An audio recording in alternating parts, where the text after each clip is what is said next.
우리 한 번 더 기도하겠습니다. 먼저 기도할 것은 하나님, 오늘 우리가 하나님을 예배하고 말씀을 듣고 또 그 말씀을 붙들고 믿고 기도할 때 우리의 경험이 우리를 주관하지 못하게 하여 주시옵소서. 여러분, 경험은 힘이 굉장히 강합니다. 우리가 믿지 못하는 많은 이유가 사실은 경험하지 못해서 믿지 못하기도 하고 우리가 이미 경험한 것들이 우리가 믿는 걸 방해하기도 합니다. 주님, 우리가 경험의 다스림을 받지 않고 오늘 성령의 새롭게 하심을 받아 하나님의 다스림을 받게 하시고 주 예수님의 말씀에 다스림을 받게 하여 주시옵소서. 기도하겠습니다. 하나님 아버지, 한 주간의 우리의 경험들을 주님 앞에 올려드립니다. 우리의 이전의 상처들을 주님께 올려드립니다. 우리가 경험하지 못한 것들을 주님께 맡겨드리고 우리가 경험했던 것들을 주님의 손에 맡겨드립니다. 하나님, 오늘 우리가 기도하고 예배하는 그것을 우리의 경험이 막지 못할 것입니다. 우리의 안 좋았던 경험들, 우리의 부정적인 경험들, 우리가 힘들었던 경험들이 오늘 주님이 우리를 구원하시는, 주님이 우리에게 복 주시는, 주님이 우리와 함께 하시는 이 믿음을 방해하지 못할 것입니다. 하나님, 오늘 한 주간의 죄악된 죄악의 경험들과 한 주간에 우리의 속에 있었던 원망과 불평과 분노의 경험들과 미워하고 시기하고 질투하였던 경험들과 일에 파묻혀 하나님을 잊어버리고 살았던 경험들까지도 주님께 올려드리고 주님께 맡겨드리오니 우리의 모든 경험들이 우리를 다스리지 못하게 하시고 오직 주 예수님의 말씀이 우리를 다스려 주시옵소서. 한 번 더 기도할 때 두 번째로는 우리의 느낌이 우리를 다스리지 못하게 해달라고 기도하겠습니다. 하나님, 우리가 느끼는 것은 맞을 수도 있지만 그렇지 않을 수도 있습니다. 느낌을 신뢰하지 않고 오늘 주 예수님의 진리의 말씀과 성령이 주시는 은혜를 신뢰하기를 원하오니 우리가 지금 느끼고 있는 감정과 우리의 컨디션과 우리의 생각들로부터 자유하여 주님을 바라볼 수 있게 하여 주시옵소서. 한 번 더 기도하겠습니다. 하나님 아버지, 오늘 우리의 기도 가운데 우리의 느낌이 우리를 다스리지 못하게 하시기를 원합니다. 부정적인 느낌과 힘든 느낌과 피곤한 느낌과 상처 입었다는 느낌, 불안한 느낌과 염려와 걱정이 되는 느낌과 하나님, 그 모든 것들이 주 예수님의 복음을 누리지 못하게 하여 주시옵소서. 오늘 내가 다 알지 못하여 불안한 느낌, 내가 다 지키지 못했기 때문에 불안한 느낌, 주 예수님이 이미 이루신 일을 방해하지 못하게 하여 주시옵소서.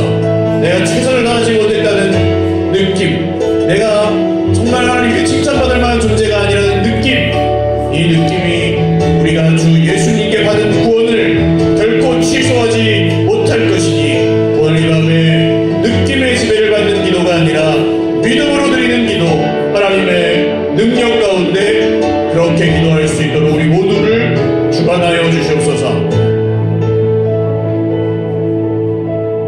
마지막 한 번 더 기도하겠습니다. 눈에 보이는 문제가 우리를 다스리지 못하도록 기도하겠습니다. 하나님, 눈에 보이는 문제는 너무 우리를 힘들게 하고 억눌리게 하고 또 정말 자신 없게 만들고 하나님보다 그 문제가 더 크게 보일 때도 있지만 그 문제는, 그 사람은 결코 나를 다스릴 수 없고 예배를 방해할 수 없고 하나님께 영광 돌리는 것을 방해할 수 없는 줄 믿사오니 주님, 문제의 다스림을 받지 아니하고 오늘도 전능하신 하나님의 손길에 다스림을 받게 하여 주시옵소서. 기도하겠습니다.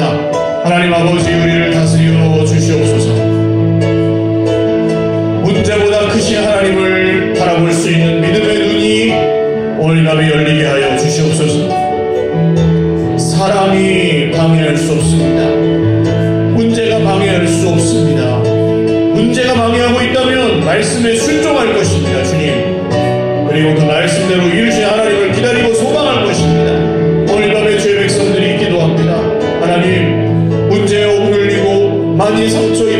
낙심하여 있을 때에 하나님께서 말씀하여 주시옵소서. 너는 문제가 다스린 인생이 아니라, 너는 더 이상 눈에 보이는 그것이 다스린 인생이 아니라 내가 너의 주인이고 내가 너의 왕이라고 주님 말씀하실 때에 아멘으로 화답하며 하늘 영광을 모자 앞으로 나아갈 수 있도록 우리의 걸음을, 우리의 마음을, 우리의 예배를 주관하시고 인도하여 주시옵소서. 존귀하신 주님 감사합니다. 오늘 사랑하신 주의 백성들이 경험에 다스림 받지 않기로 결단하고 또 느낌에 지배받지 않기를 기도하고 또 문제에 억눌려 있지 않기를 주님 앞에서 믿음으로 선포하며 기도하였습니다. 주님, 우리에게 말씀하여 주시고 우리가 드리는 모든 예배를 통하여 영광 받아 주시옵소서. 오늘도 주 예수님이 우리 안에 이루신 놀라운 구원, 하나님께서 아들을 통하여 주신 이 놀라운 은혜가 우리 속에 새로워지게 하시고 모든 죄악과 모든 불순종과 모든 세상에 속한 문제들을 능히 이길 믿음이 오늘 이 자리에서 다시 한번 더욱 굳건하여지게 하여 주시옵소서. 앞두고 있는 바자회 수고하는 손길들 축복하여 주시고 모든 일들 순적하게 인도하여 주시옵소서. 선교 여정 가운데도 함께 하사 예배를 통하여 모든 만남을 통하여 하나님 영광 받아 주시옵소서. 감사하옵고 예수님의 이름으로 축복하며 기도 올리옵나이다. 아멘. 할렐루야. 금요 성령 집회 나오신 여러분들 주님의 이름으로 축복하며 환영합니다. 옆에 계신 분들과 한번 인사 나누시죠. 잘 오셨습니다. 한 번 더 인사할까요? 정말 잘 오셨습니다. 여러분 정말 잘 오셨습니다. 이맘때부터 기억하셔야 될 것은 이맘때부터는 이상하게 이불 속이 좋아지기 시작한다는 거죠. 날씨가 이상해요. 사람을 갖고 놀아요. 아니 그 더웠던 여름은 어디로 가고 이 겨울이 왔어요. 여러분 그러나 이불 속보다 더 평안하고 이불 속보다 더 따뜻하고 이불 속보다 더 안전한 주님의 품을 늘 택하시기를 주님의 이름으로 축원합니다. 한 번 더 인사하시죠. 내 옆에서 기도해 주셔서 고맙습니다. 아멘. 여기가 제일 안전한 곳인 줄 믿으시길 바라요. 하나님 말씀 사도행전입니다. 사도행전 15장 22절에서 35절. 사도행전 15장 22절에서 35절 말씀.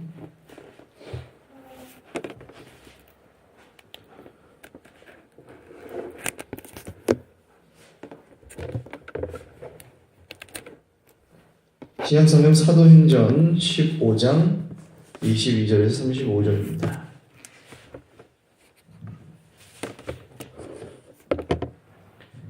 한 목소리로 천천히 같이 읽겠습니다. 시작.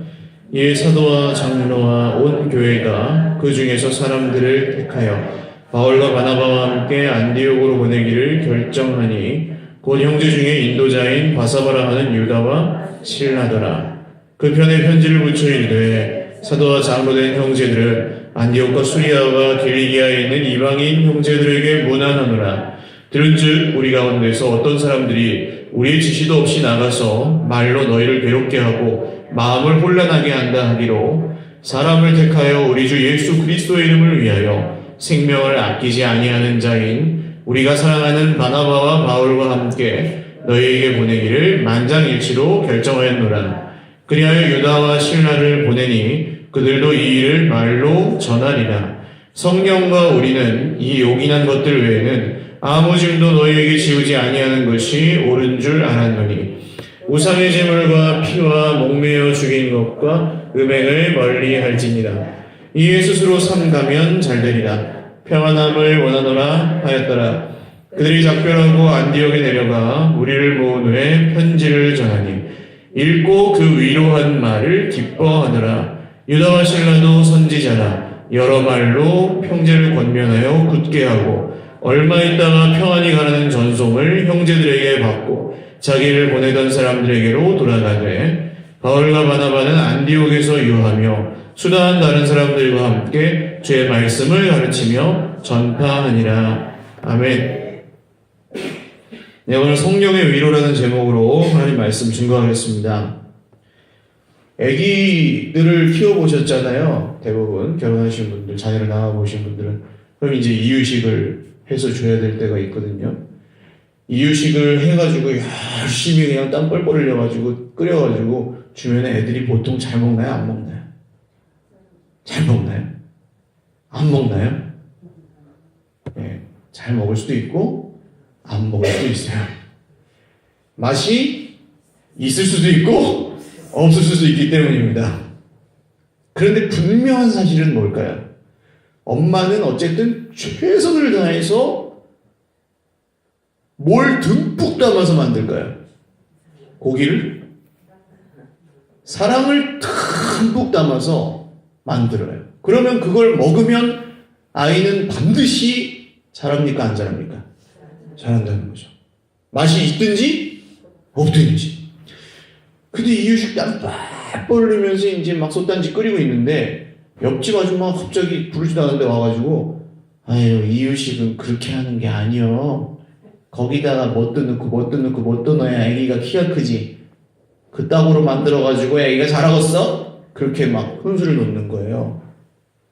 가뜩이나 애가 잘 먹지도 않아가지고 열받아 죽겠는데 옆집 아줌마가 그렇게 와서 혼수를 놓으면은 엄마가 기분이 어때요? 1번 좋다, 2번 나쁘다.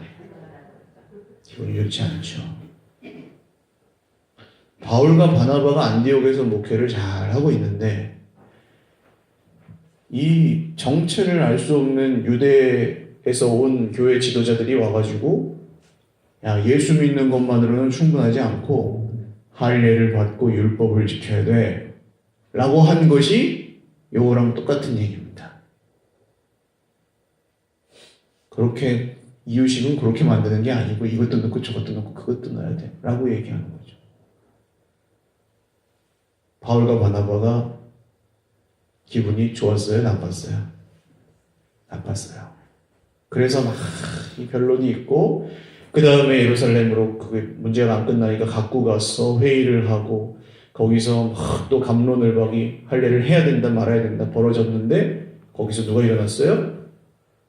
베드로가 탁 일어나서 자기에게 있었던 하나님께서 자기를 통해 이방인들에게 복음을 주시고 은혜를 주셔서 성령을 주셔서 예수를 믿고 천국 백성 되게 하신 그 놀라운 사건들을 탁 얘기하면서 형제들아 너희는 너희와 너희 조상들도 능히 매지 못하던 멍에를 왜 새롭게 하나님의 가족이 된 이방인 형제들에게 지우려고 하느냐 라고 하니까 조용해졌었죠.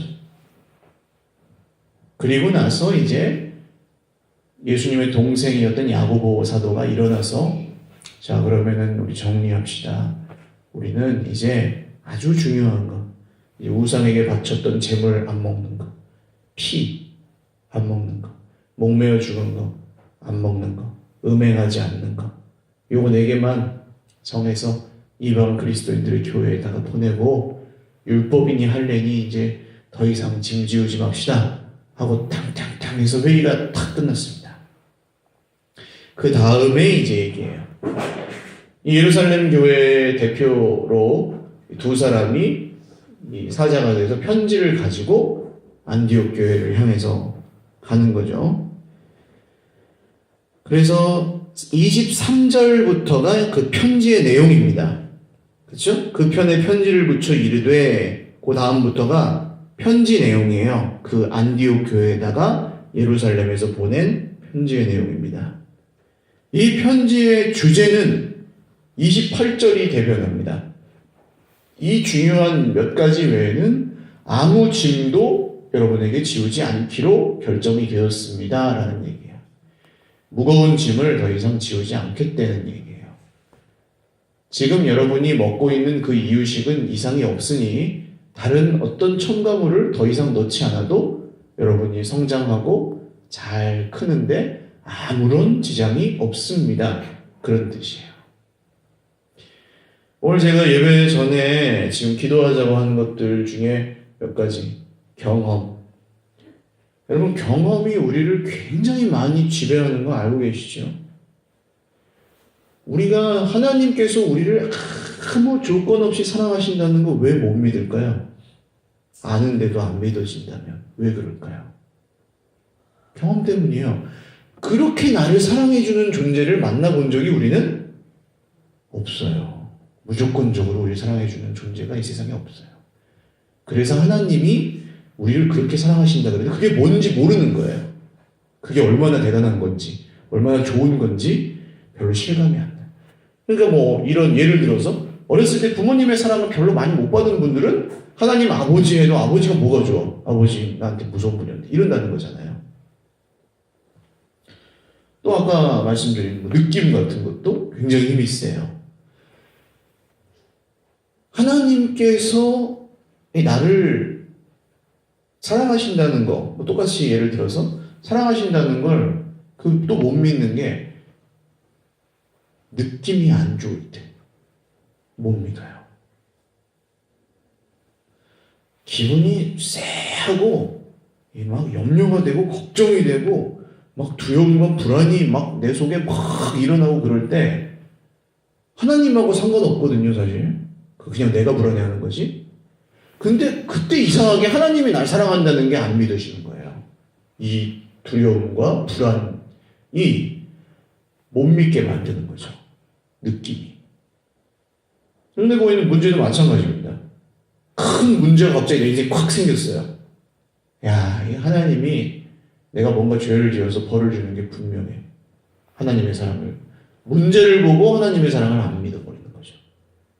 오늘 이 자리에 나오신 여러분, 우리가 지금 하나님의 말씀을 듣고 있는 이유는 우리가 그 경험을 따르지 않기로 결정한 사람들이기 때문입니다. 할렐루야. 우리가 그 느낌을 따르지 않기로 결심한 사람들이기 때문입니다. 우리가 그 문제를 따라 살지 않기로 결정한 사람들이기 때문입니다. 아니요, 저는 결정한 적 없는데 아니에요. 예수를 믿는다는 게 그 결정이에요. 할렐루야. 나를 믿지 않고 더 이상 예수님을 믿는다는 게 그 뜻이에요. 하나님, 나는 더 이상 경험에, 느낌에, 문제에 지배받지 않고 주 예수님께, 주 예수님의 말씀에 지배를 받기를 원합니다. 그러면 여러분, 예수님을 믿고 계시다면 여러분에게 어떤 다른 숙제나 과제나 여러분의 죄를 씻기 위한 노력이나 여러분이 더 하나님께 큰 사랑을 받기 위한 뭔가 합격하기 위한 테스트나 이런 것은 주 예수님의 이름으로 더 이상 필요 없는 줄도 믿으시기를 바랍니다. 이게 왜 그런지를 좀 말씀을 드려야 될 것 같아요. 예수님을 믿고도 계속해서 죄책감에 시달리시는 분들이 있습니다. 저도 한때는 그런 적이 있었어요.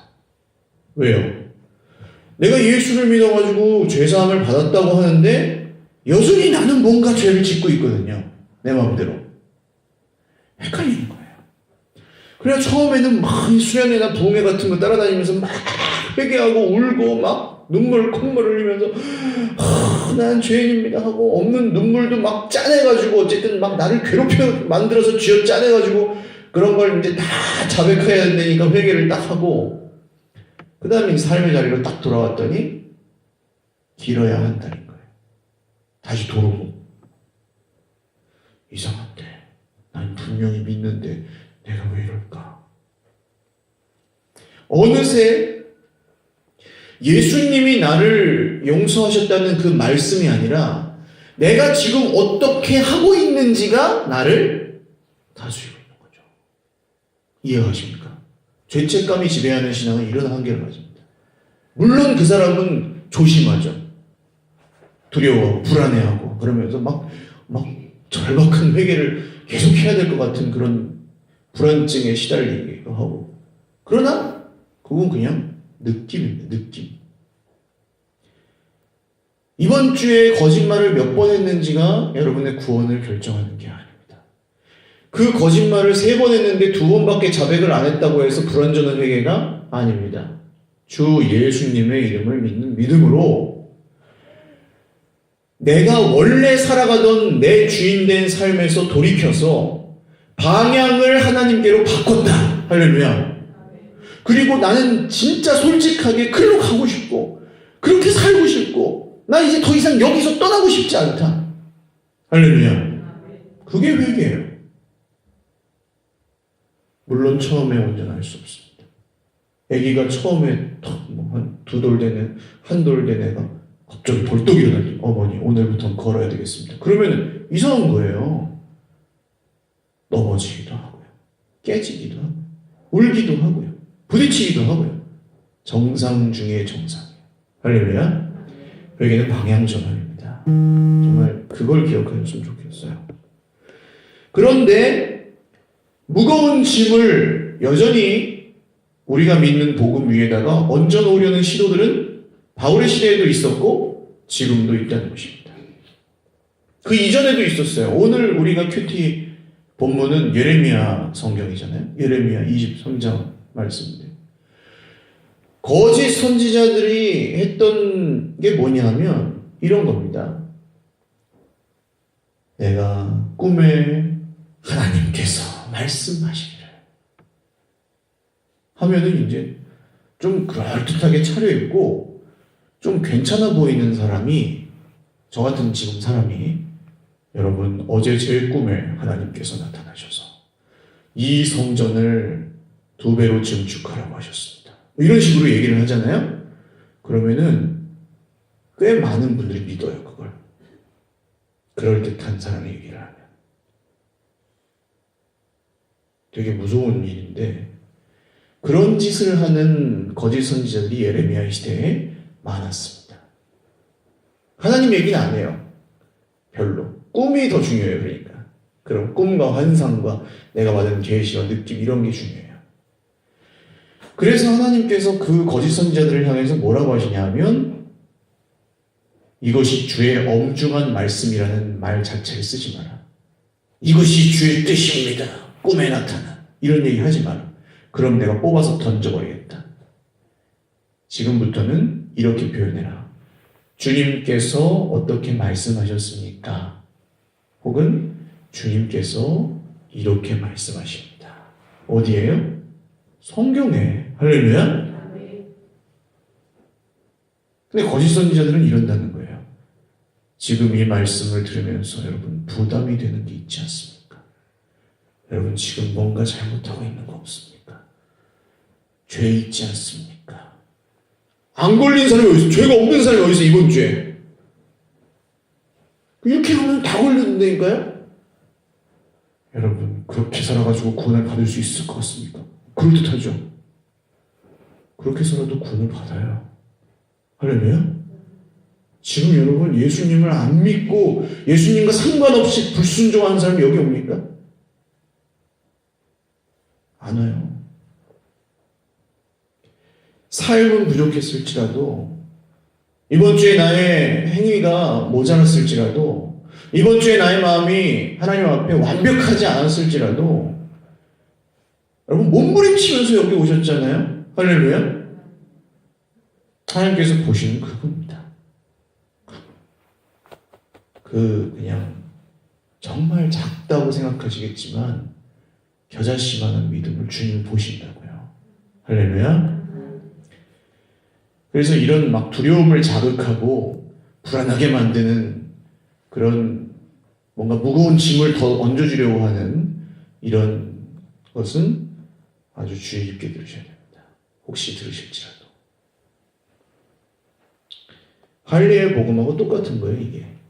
예수 믿는 걸로는 충분하지 않아. 교회 다니는 걸로 충분하지 않아. 지금 교회에서 배우는 거 가지고는 안 돼. 그 정도 기도해가지고는 택도 없어. 구원 못 받아. 이런 거예요. 무거운 짐을 예수 믿는 거 위에다 막 얹어놔요. 그래서 불안하게 만들어요.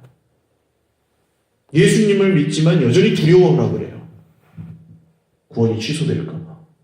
예수님을 믿지만 여전히 죄책감에 시달리며 살라 그래요. 예수님을 믿지만 여전히 자기 자신을 괴롭히고 학대하라 그래요. 그게 자기 부인이라고 가르쳐요. 예수님을 믿지만 너는 여전히 아무것도 못한 초라한 존재라고 가르쳐요. 그렇습니까, 여러분 정말? 예수님을 믿어서 우리가 여전히 초라한 존재입니까? 하나님의 아들이 우리를 위해 죽으셨는데 우리가 왜 초라합니까? 나는 무능력했지만 예수 그리스도 안에 있기 전에는 구제불능이었지만 이제 예수님이 함께 하시고 이제 예수님 날 사랑하시고 예수님 나와 정말 동행하시는데 할렐루야? 죄는 어떻게 이기실 거예요? 내 힘으로 이겨요? 아니에요. 예수님이 나와 함께 하시니까 이기는 거예요. 할렐루야? 변하는 거 왜 변해요? 내가 결심해서 변해요? 의지가 강해서 변해요? 의지가 강한 사람이 여기 몇 명이나 있어요? 예수 그리스도가 나와 함께 하시니까 변하시는 거예요. 할렐루야? 그러니까 우리는 초라하지 않아요. 옆에 계신 분들 한번 보세요. 지금 좀 피곤해 보이긴 하지만 초라하진 않아요. 예수님의 피로 값주고 사신 정말 아름다운 주님의 성전들이에요. 성령이 지금 우리와 함께 하시는 줄 믿으시길 바라요. 그 증거로 우리는 여기서 이 말씀을 들으며 불안해하지 않는다는 거죠. 오늘 이 사도들이 몇 가지 그래도 정했어요. 4가지 정도 정했잖아요. 그 얘기를 하는데 이 소식을 들고 가는 이 유다와 실라 두 사람이 평안하게 갑니다. 이 편지 내용을 조금 볼까요? 24절 보시면 들은즉 우리 가운데서 어떤 사람들이 우리의 지시도 없이 나가서 이거 안디옥 교회 가갖고 혼란하게 만들었던 할례주의자들입니다. 예루살렘 사도들이 시킨 것도 아닌데 안디옥 교회에 가가지고 야 우리가 유대에서 왔는데 말이지 보통 요새 예루살렘에서 어떻게 가르치는지 알아? 할례를 받아야 돼. 할례를. 예수 믿는 거 갖고 소용없어. 이런 식으로 했다는 거예요. 이 사람들이 좀 비중이 있는 사람들이니까 뭐라고 할 수도 없고 그래가지고 이제 난리가 났던 거죠. 근데 그게 미안하다는 거예요. 지금 이 편지 내용은. 그렇게 한 것이 미안하다. 그래서 유다와 실라를 보냈는데 이것이 우리가 사랑하는 바나바와 바울과 함께 너희 교회 목회자인 그 바나바와 바울은 우리가 아주 믿고 신뢰하고 사랑하는 사람들이고 주님을 위하여 죽기로 결심한 사람들이니까 불안해하지 말고 그분들이 가르치는 복음을 잘 믿으세요. 그런 뜻이에요. 그거 먹어도 안 죽는다는 거예요. 더 이상 뭐 짐지지 않아도 바나바와 바울이 전하는 대로만 믿어도 된다는 거예요. 그러니까 이런 거 조심하셔야 됩니다. 교회를 자꾸 나누는 그런 복음이 있어요.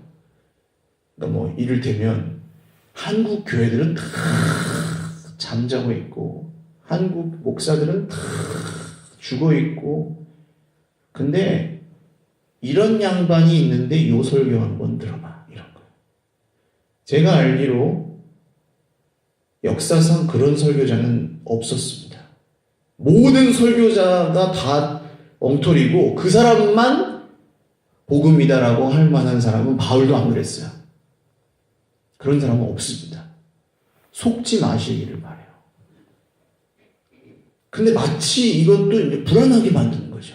두렵게 만들어서 너 그거 지금 그거 가지고는 충분하지 않아. 뭔가 더 해야 돼. 우리가 봉사하고 섬기고 하나님 앞에서 열심히 하는 건 그래서 불안해서 하는 게 아니라 주님을 사랑해서 하는 거죠. 할렐루야. 내가 받은 구원이 감사해서 하는 거죠. 그걸 받다 보니까 내가 너무 좋으니까 다른 사람한테 전해주고 싶어서 자연스럽게 하는 거죠. 할렐루야. 내 속에 넉넉하게 채워졌으니까 내가 사랑하는 사람들한테 주는 거예요. 나눠주는 거예요. 그게 봉사예요. 뭔가 더 그리스도께서 뭘 덜 하셨기 때문에 내가 채워야 되는 게 아니라는 얘기입니다. 이 짐 지어주는 복음이 얼마나 많은지 몰라요, 여러분. 그거 조심하셔야 됩니다, 그걸. 내 속에도 있고, 우리가 들을 때도 그렇게 들을 수도 있고. 짐지지 마세요, 더 이상. 수고하고 무거운 짐진 자들아, 다 내게로 오라. 내가 너희에게 더 무거운 짐을 지어주리라. 아니에요. 내가 너희를 쉬게 하리라. 할렐루야. 예수님을 믿으세요. 그 사람보다. 불안하게 하는 그 사람보다 평강의 주님이신 예수님을 믿으시길 바랍니다. 그래서 이 편지의 마지막은 평안함을 원하노라.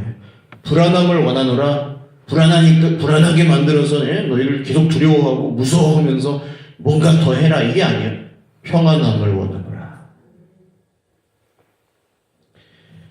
28절 한번 같이 읽어보겠습니다. 시작. 성령과 우리는 이 요긴한 것들 외에는 아무 짐도 너희에게 지우지 아니하는 것이 옳은 줄 알았노니. 자, 이 편지 내용은 예루살렘 교회에 있었던 사도들과 지도자들의 회의에서 결정된 내용을 얘기를 한 거잖아요. 근데 발신자가 어떻게 되어 있습니까? 28절 맨 처음에 성령과 우리는, 그냥 우리는 이라고 쓰지 않고 성령과 우리는이에요. 성령과 우리는. 그러니까 이 이방 그리스도인들에게 율법과 할례의 그 과도한 짐을 지우지 않기로 결정한 이 내용이 사람이 회의를 해가지고 한 게 아니라 성령께서 인도하셨다는 확신이 이 사도들에게 있었다는 거죠. 그리고 나서 정작 내용은 한 줄이에요. 29절로 그냥 끝나요. 이 중요한 걸 그냥 한 절에 싹 끝내버리고 끝! 편지 끝! 무엇을 말합니까, 여러분?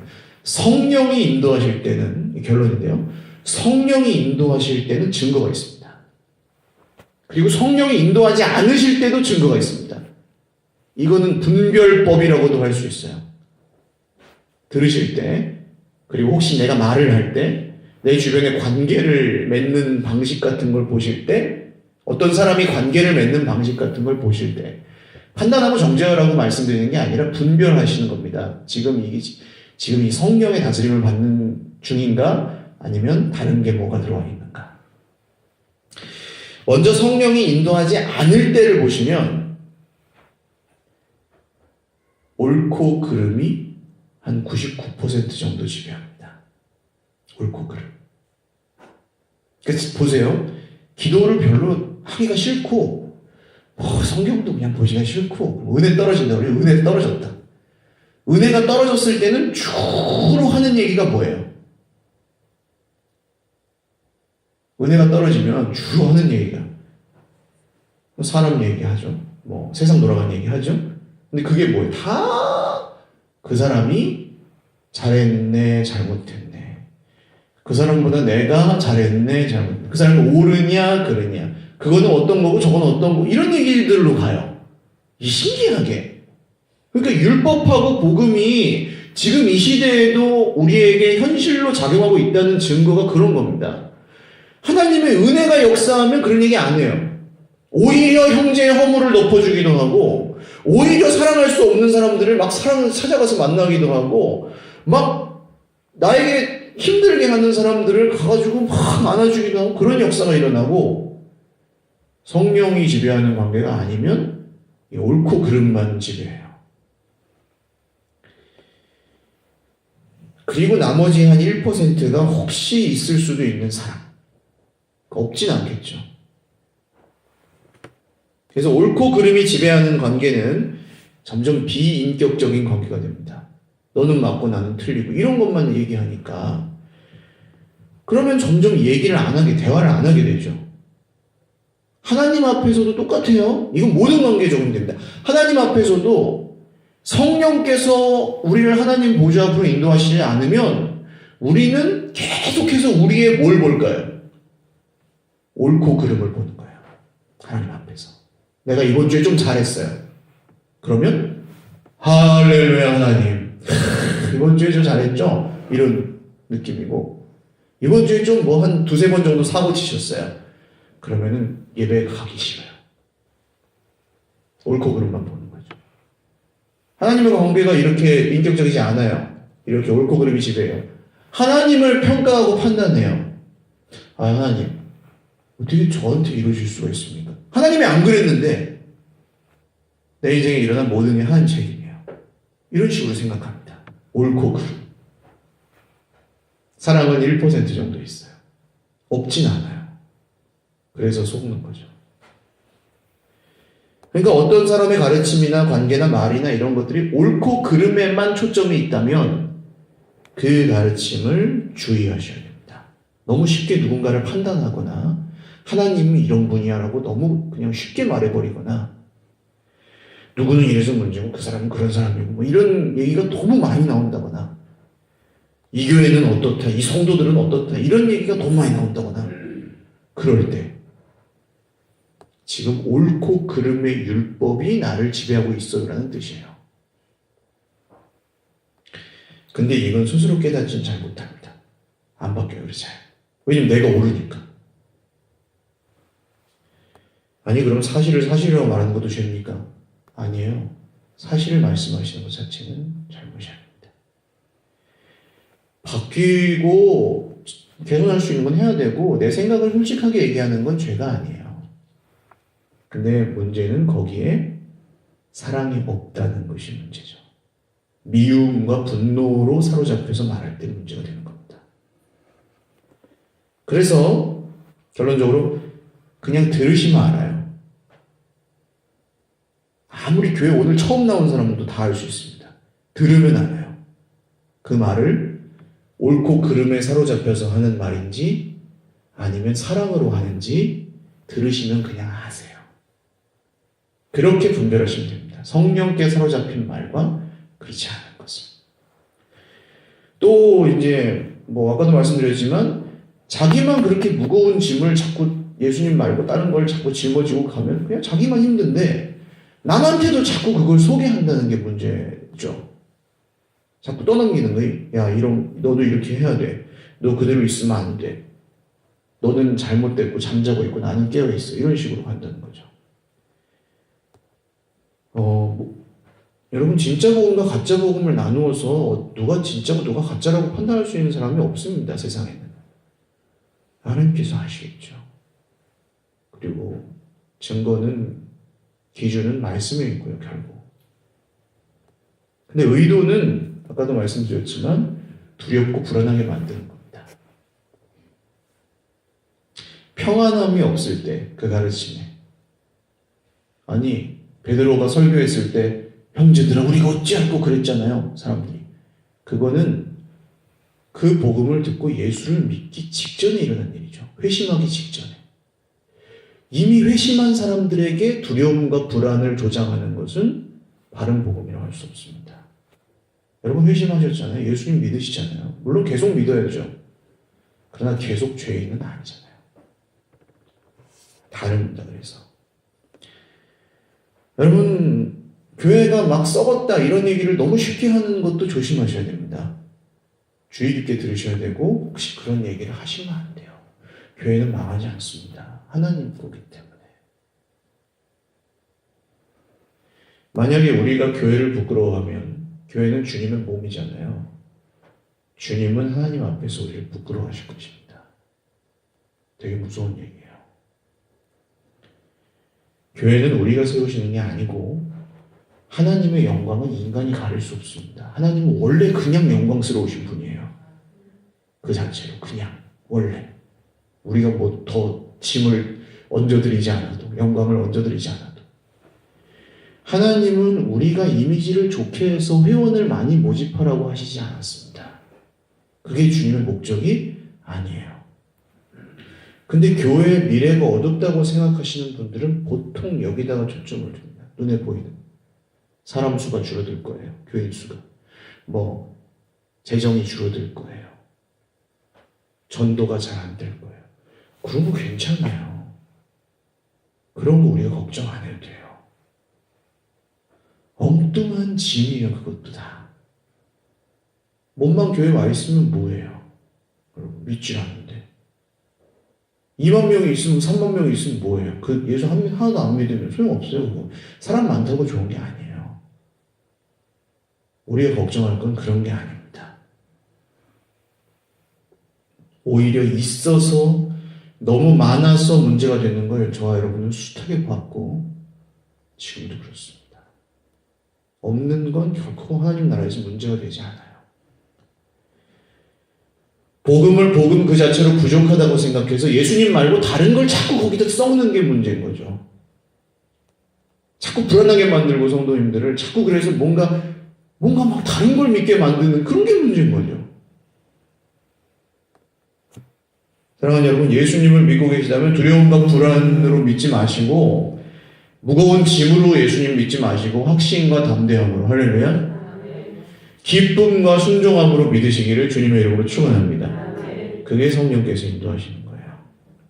그럼 성령이 인도하실 때의 특징은 뭐냐? 성령이 인도하실 때의 특징은 반대입니다. 옳고 그름이 관계를 지배하지 않아요. 틀려도 돼요, 심지어는. 그래도 친구할 수 있어요. 사랑이 지배합니다. 그 사랑이 99%가 되고 옳고 그름은 1% 미만입니다. 성령이 지배하실 땐 그래요.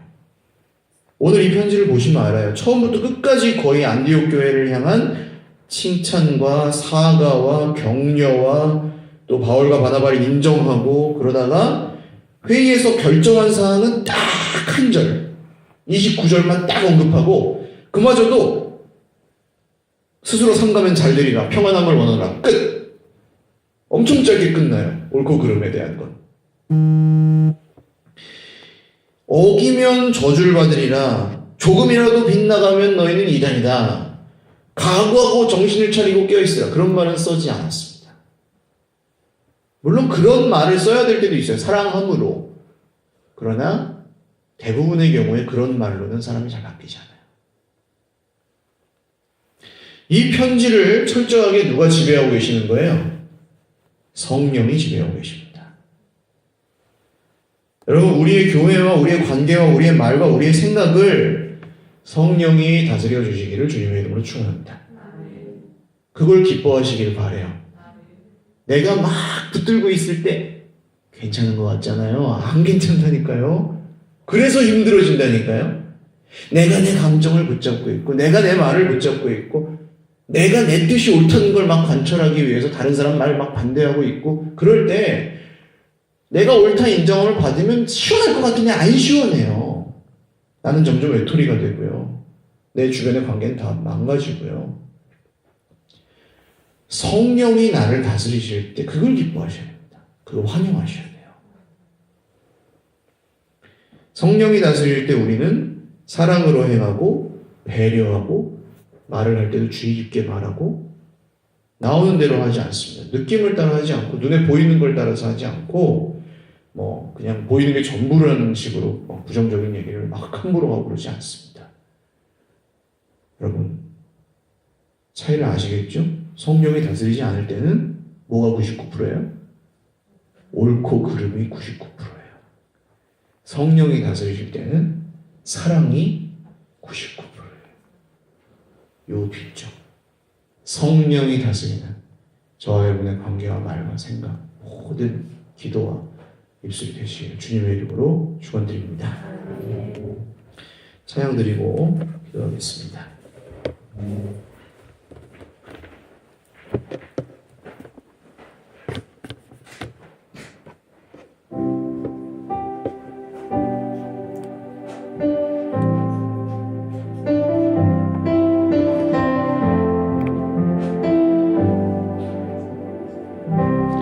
목마른 사슴, 목마른 사슴 쉬네 물을 찾아 헤매이듯이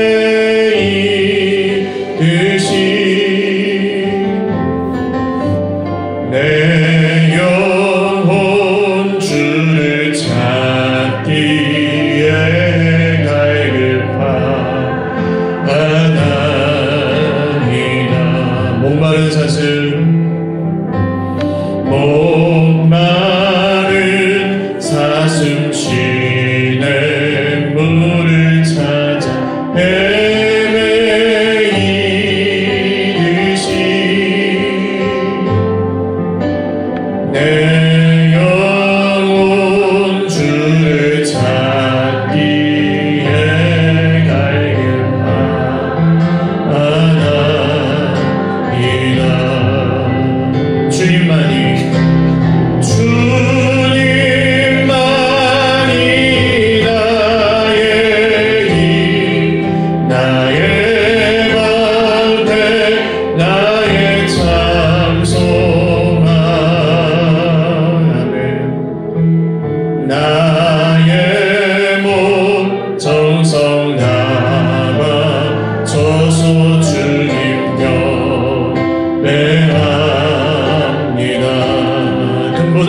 또한 나의 참 고백. 주님만이 나의 힘, 나의 방패, 나의 참 소망. 주님만이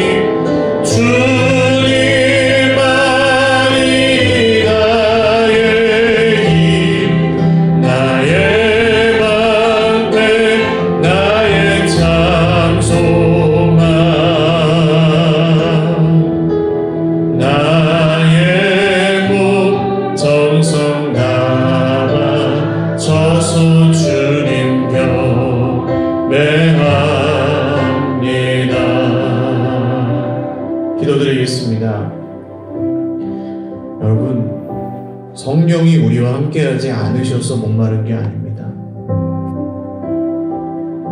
예수님을 신뢰하지 못해서 자꾸 짐을 지기 때문에 목마른 거예요. 내려놓으셔도 됩니다. 아니, 내가 내 죄값을 치를 수 있다는 게 얼마나 교만이에요. 성경에 따르면 예수님밖에 못하는 걸 왜 내가 하려고 하냐고요. 그게 교만이고 그게 죄거든요. 내가 뭔가 열심히 해가지고 다른 사람보다 더 인정을 받을 수 있다고 하나님 앞에서 생각하는 것, 과연 그렇습니까? 하나님은 오직 그리스도 안에서 우리를 인정하십니다. 그리스도를 믿는 믿음 안에서 우리를 성도로 인정하십니다. 할렐루야. 할례를 3번 받았다고 인정하시는 게 아니고 6번 받았다고 더 인정하시는 게 아니라고요. 오직 그리스도 안에서 인정하십니다. 엉뚱한 걸로 인정받으려고 할 때 목마르게 됩니다. 오늘 하나님, 우리 속에 있는 수많은 오해들, 엉뚱하게 짊어지고 가서 목마르게 된 그 짐들, 주 예수님의 이름으로 벗어지기를 원하오니, 내려놓아지기를 원하오니, 그 짐들을 발견하게 하시고 엉뚱한 할례의 복음 같은 것 우리 속에서 이제 더 이상 믿지 않게 하시고 오직 주 예수님의 이름만 믿게 하여 주시옵소서. 우리 주님 찾고 기도하겠습니다. 주여, 주여, 주여. 살아계신 주님, 오늘도 죄악 세상 가운데, 우리의 연약함 가운데, 저의 부족함 가운데, 그럼에도 불구하고 찬란하게 빛나는 주님의 영광스러운 이 복음과 구원의 생명과 주 예수님의 이름과 주님의 몸으로 피값 주고 세우신 교회, 주님 감사하고 찬송하며 기뻐합니다. 하나님, 오늘 우리에게 무거운 짐이 지어져 있습니다. 수많은 율법의 굴레들, 수많은 내 기준의 굴레들, 엉뚱한 것으로 칭찬받고 인정받으려고 하는 것들, 내 죄값을 치르려 하는 것들, 정말로 남보다 더 나아지려고 하는 나의 선행과 공로들, 남보다 더 옳다 인정을 받고 싶은 마음들, 그리스도의 의가 아닌, 하나님의 의가 아닌 내 의를 주장하려는 마음들, 틀린 것은 하나도 없으나 내가 하나님께 나아가는 것을 방해하고 있는 모든 그 장애물들과 무거운 짐들을 오늘 주 예수님의 이름으로 벗어지게 하여 주시옵소서. 하나님이 이루신 놀라운 일들, 하나님이 이루신 놀라운 일들을, 그리스도 예수 안에서 이루신 일들을 더욱 인정하게 하시고, 오늘 이 밤에 우리가 무거운 짐 지고 목마른 사슴되어 골짜기를 헤매었던 그 인생이 여기서 끝나게 하여 주시옵소서. 자유케 하여 주시옵소서. 성령께서 우리를 인도하시고 성령께서 우리 모든 관계를 지배하시고 주장하시는 놀라운 은혜가 아버지 오늘 우리에게 있게 하여 주시옵소서. 우리의 목마름을 채우신 주님을 기대합니다. 주를 기대합니다. 주를 기대합니다.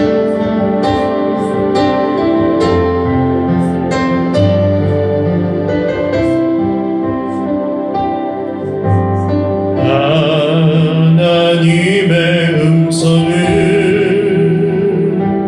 듣고자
우리의 교만은 사실 스스로 알아채기도 쉽지 않고 그걸 스스로 깨트린다는 것도 불가능합니다.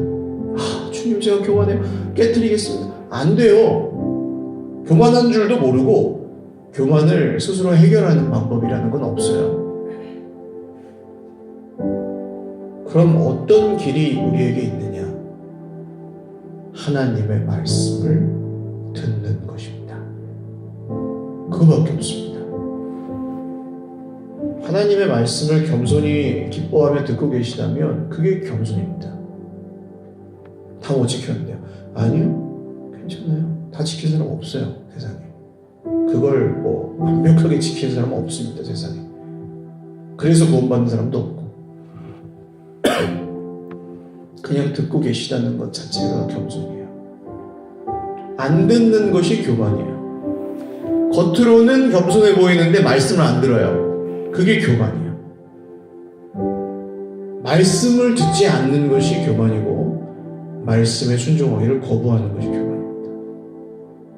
목사님 저는 잘 몰라서 아는 만큼 들리신 만큼 들려주신 만큼 깨닫게 해주신 만큼만 하시면 돼요. 어디 바다 저편에 있는 그런 걸 하시라는 게 아니고 내가 할 수 있는 걸 하라고 하십니다. 주님은. 그게 순종이에요. 주님이 깊은 교만으로부터 나를 자유케 하시는 주님의 복음을 오늘도 겸손히 기뻐하며 듣기를 원합니다. 들을 귀 있는 자는 들으라 말씀하신 주님, 내가 주님의 음성을 듣기 원합니다. 주님의 말씀을 날마다 기뻐하며 묵상하기를 원합니다. 그리고 그 안에서 저의 교만이 벗어지고 저의 판단과 정죄가 벗어지고 제 기도와 말과 관계를 지배하고 있던 옳고 그름의 율법이 주 예수님의 이름으로 벗어지기를 원하오니 듣게 하여 주시옵소서. 우리 말씀을 듣는 귀와 말씀을 전하는 입술을 위해서 같이 기도하겠습니다. 기도하겠습니다. 하나님 아버지, 주님 말씀 듣기 원합니다. 평생을 묵상해도 부족함이 없음 주님의 큰 놀라운 복음의 진리의 말씀 듣기를 원합니다. 말씀을 들을 귀가 저에게 있기를 원합니다. 말씀을 들을 귀가 있기를 원합니다. 말씀을 깨달아 알 지혜가 있기를 원합니다. 말씀을 믿는 믿음이 있기를 원합니다. 하나님, 저는 교만합니다. 때로는 제가 다 하는 것처럼 말할 때도 있습니다. 때로는 제가 정말 하나님보다 너무 위에 올라가려고 감히 그렇게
두지 않으리.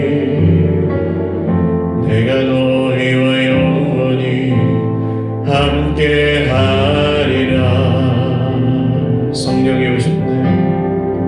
성령이 오셨네. 성령이 오셨네.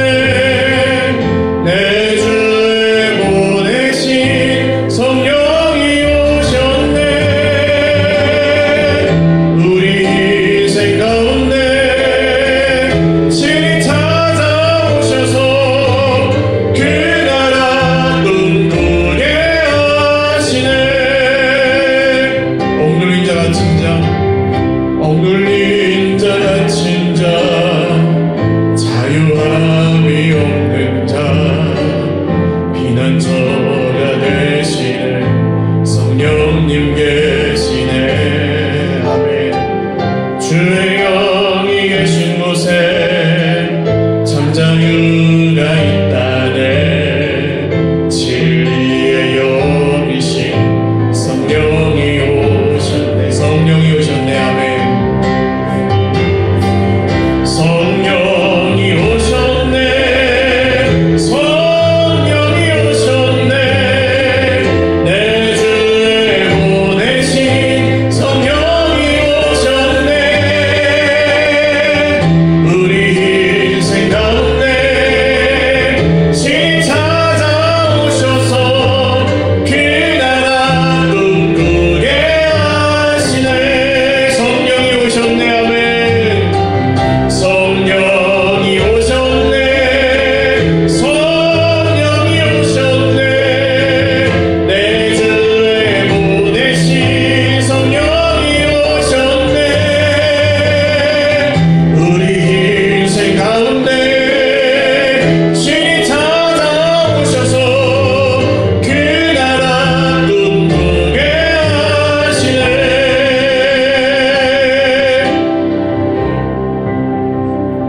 여러분, 성경이 우리와 함께 하십니다. 들락날락하시지 않아요? 함께 하세요. 물론 우리가 그분의 다스림을 막 무시하고 거절하면 그분은 근심하시기도 하고 마치 소멸된 것처럼 느껴지기도 합니다. 그러나 우리가 예수님을 믿는 믿음을 버리지 않는 성령이 우리를 떠나시는 일은 없습니다. 다만 우리가 그분의 다스림을 기뻐하지 않을 수 있다는 거죠. 스스로 의롭고 스스로 하나님 되고 싶어서. 근데 하나님 되고 싶은 교만은 그렇게 막 이렇게 자만심으로 드러나기도 하지만 불안과 자신 없는 걸로 드러나기도 해요. 제 얘기를 조금 드리면 도움이 되실 것 같아서, 목회를 제가 시작한 지 그렇게 오래되지 않았으니까 인간적으로요, 제가 얼마 그렇게 온전하겠습니까? 경험, 나이, 지식, 외모, 기술, 여러 면에서 당연히 부족함이 있겠죠. 근데 불안한 거예요. 그러니까 누가 얘기를 하시면, 그러니까 뭘 잘 모르시는 분들이 하시는 얘기는 그냥 듣고 들어드리면 돼요. 근데 아시는 분들이 얘기하는 게 되게 무서워요. 아는 분들이 얘기를 하면 그 무시하기가 힘들어요. 소위 좀 보신다는 분들이 얘기를 하실 때도 있고, 목사님 그렇게 하면 안 돼요. 이런 식으로 말씀하실 때도 있었거든요. 그러면은 제가 이제 막 흔들리는 겁니다. 그럼 내가 어떻게 해야 되나? 이렇게 해야 되나? 저렇게 해야 되나? 근데 어쩔 때는 어떤 분은 이렇게 이쪽에서 얘기를 하는데 똑같은 걸 듣고 다른 분은 또 이쪽에서 얘기를 하고 있어요. 주님, 저 뭘 따라가야 되죠? 그때 제가 깨달았습니다. 너는 이 사람의 말을 따라갈 것도 아니고 이 사람의 말을 따라갈 것도 아니란다. 왜냐면 똑같은 걸 보고 정반대로 얘기를 하니까. 그리고 네 마음속에 있는 그 불안감을 따라갈 것도 아니다. 네가 서지 않아야 될 자리에 서 있으면 내려와라.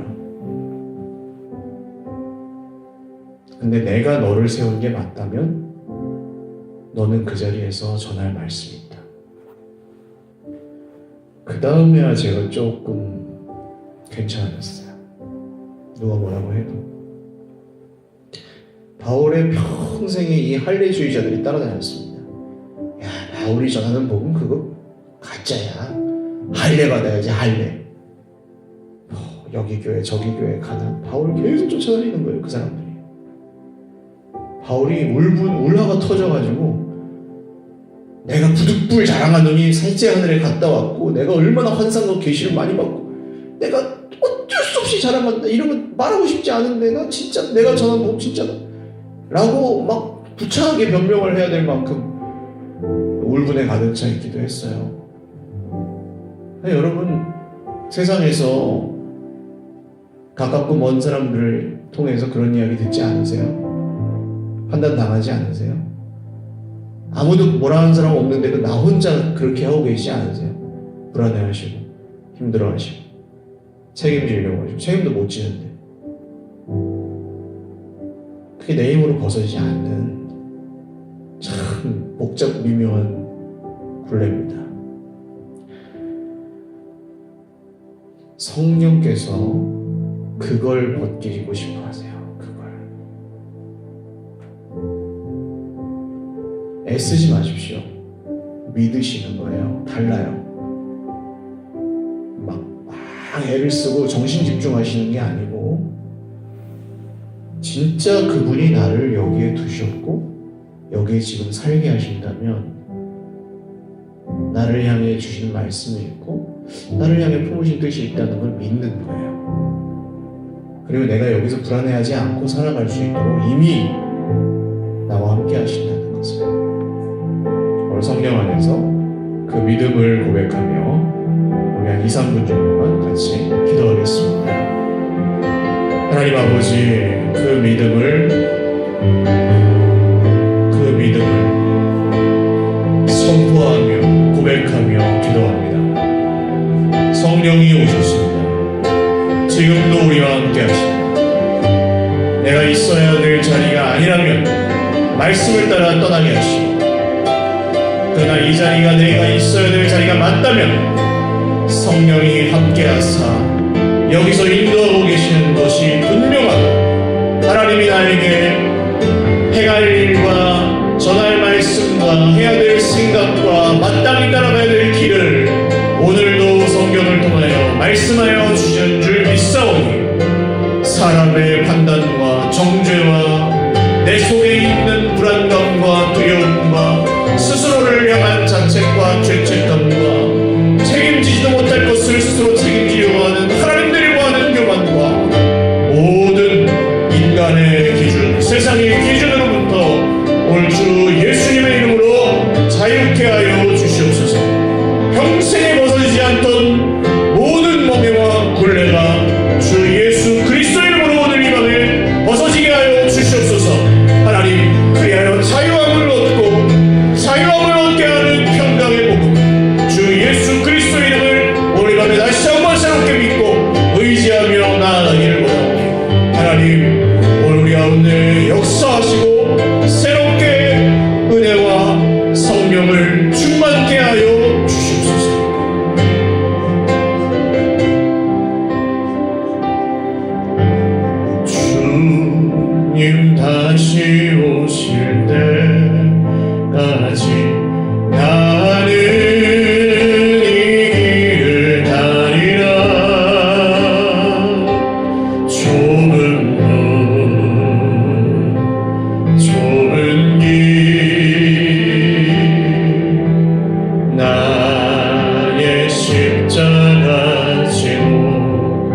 사명입니다.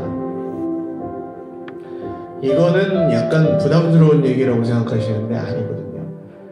그래서 우리 교회에 오시는 성도님들, 새가족들에게 지금은 그 어떤 봉사도 제가 먼저 강요하거나 부탁을 드리지 않습니다.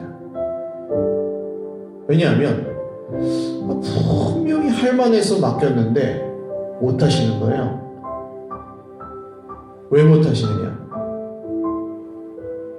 우리 교회가 내 교회가 되지 않아서 못해요. 그럼 못해요. 내 옆에 있는 사람들이 아무리 부족하고 연약해도 이 사람들이 내 가족이라고 생각을 안 하면 섬기질 못해요.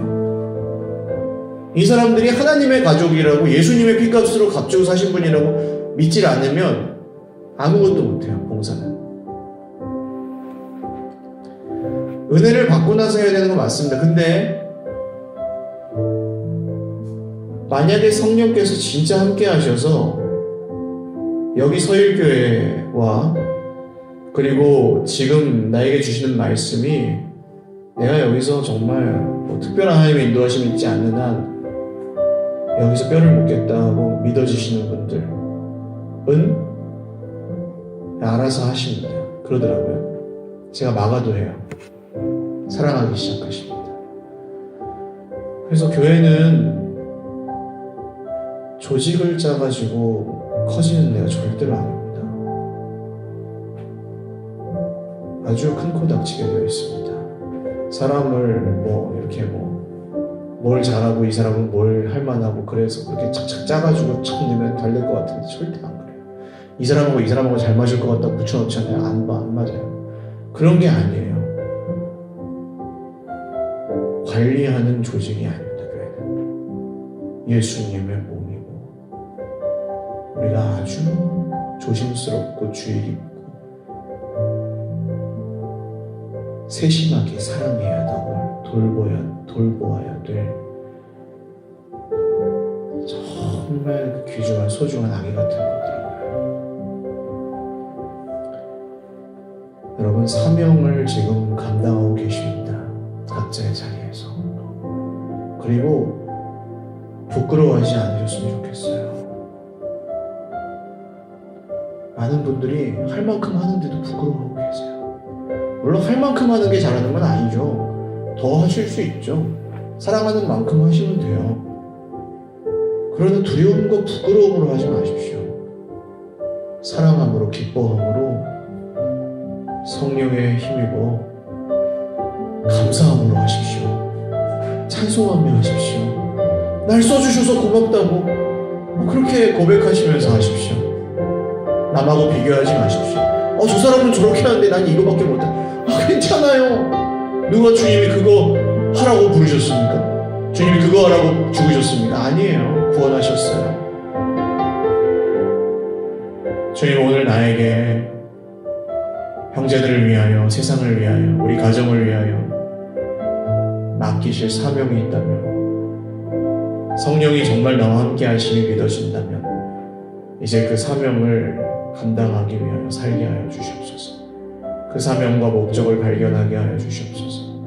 주님이 나를 그렇게 사랑하신다는 게 이제 믿어진다면 나도 그 사랑을 이제 어떻게 세상 가운데 선포하며 살아야 될지 오늘 이 밤에 다시 한번 내 마음에 깨닫게 하시고 그 사명을 발견했던 사람들처럼 살아가게 하여 주시옵소서. 이 사명을 위한 기도 먼저 드리겠습니다. 기도하겠습니다. 하나님 아버지,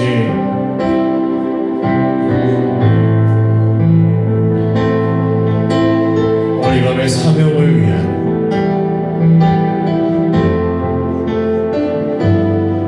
주님이 우리에게 맡기시는 사명을 위한 기도를 드립니다. 형편이 안 돼서 안 되는 게 아니고 능력이 안 돼서 안 되는 게 아니고 지혜가 부족해서 안 되는 게 아니고 믿음이 없어서 못하고 있었다. 이제 내가 주를 믿사오니 내게 맡기신 시대의 사명, 교회의 사명, 가정의 사명, 우리에게 맡기신 하나님의 사명들을 이제 주님의 이름을 의지하여 성령의 성령의 인도하심을 따라 감당할 수 있도록 그 사명을 발견하게 하시고 따라가게 하여 주시옵소서. 엉뚱한 복음을 믿는 엉뚱한 사명을 따르는 것이 아니라 주 예수 그리스도의 십자가 복음을 믿고 하나님의 나라 복음을 믿고 그 나라의 소망과 그 나라의 사명에 붙들려 살아가게 하여 주시옵소서.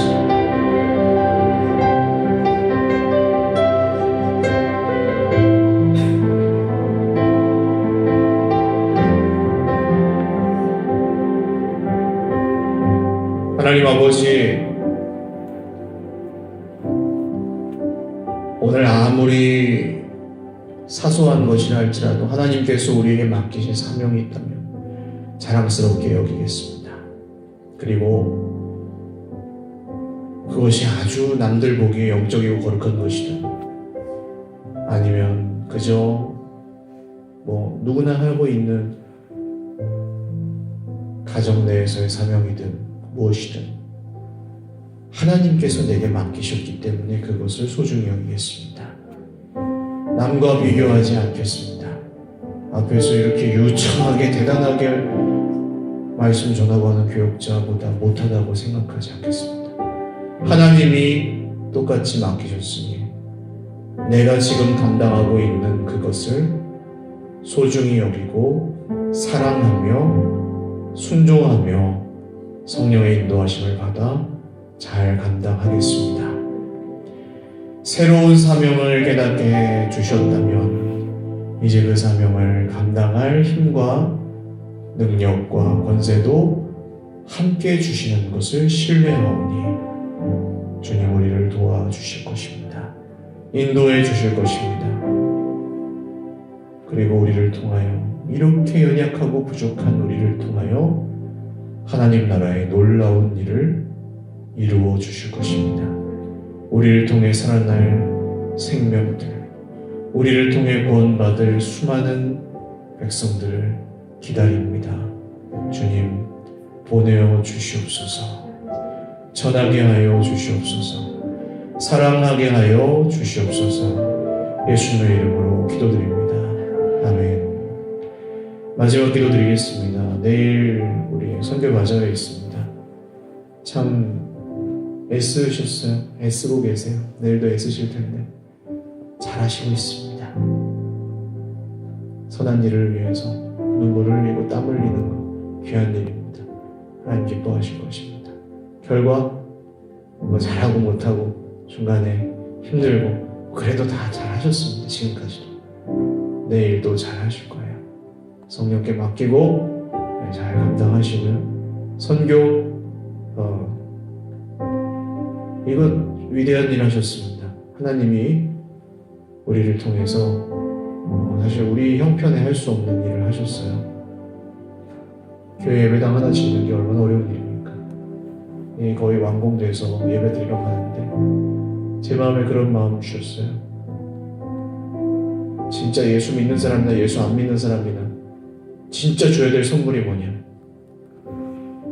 못 사는 사람한테 돈을 주는 것이 선물이냐? 아니요, 주님. 복음을 전해야 됩니다. 그래서 이번에는